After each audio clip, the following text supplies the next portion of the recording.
My wife noticed I had a mole discoloured in the back of my neck. And I, poo-pooed it and didn't bother about it for a while. And then I said, I better go in. Went to see the doctor, and then he said, "I'll go down to Truro. That'll just get it checked with dermatology." They thought it was a skin cancer, maybe the one that wasn't the melanoma, but me being me with my luck, unfortunately, it was a melanoma. Anyway, they removed it. It was a melanoma spreading down my neck, and it did go into 6 lymph nodes, 6 or 7 lymph nodes. Yeah, so I've got a nice scar now from there to there. When you think about the hospices, you've got bad memories. You normally do. It's a family member. It's something. Most people that come in a hospice don't normally come out, do they? Or that's what I thought anyway. I'm so wrong. But it was lovely to come and meet Helen in a not too serious mode. Because I wasn't talking to Helen about scans, and we talk about cancer a little bit, but not a lot. It's normally about everything else, really, in life, the nice things. I know I've got the problem, but it's like I know I've got people looking after me, if you get what I mean, and that helps, I think. So it's been a hard old journey, but like I say, Helen it's been brilliant.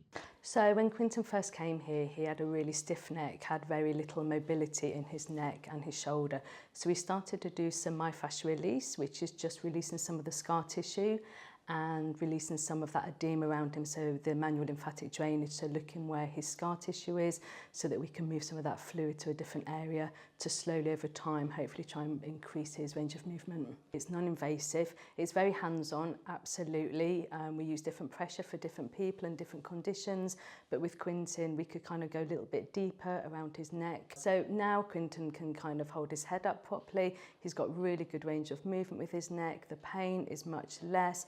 So we kind of spend quite a lot of time working down his shoulder just to make sure that we can free up his shoulder, because obviously working and fishing is really important to him. So to begin with, I didn't work on that so much, but actually knowing that about him, we were like, let's incorporate that into his treatment plan as well.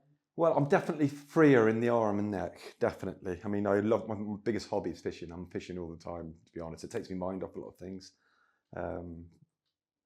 Yeah, I mean, you've got to. I think it's better than any drug. You've got to get your head right, haven't you? And if I can go to fishing, if I can do that, it's better for me. And before I was coming up here, I was really struggling with holding the rod. And I do a lot of boat fishing, but I'd also taken up a lot of fly fishing. And that is quite, you're using your neck all the time and pulling lines and things like this. Whereas before I was really stiff. I mean, really stiff. And now I have got good movement now. I think I've used the word before, but she's a powerhouse. She gets in your neck and she gets in there and moves it around. That's what you want. I've often said to Helen, I wish you could do that every day before I go to work. But yeah, she's great. She really is. Yeah. Things are looking better at the moment, definitely. Got a grandson now, which is great. So that's a real focus.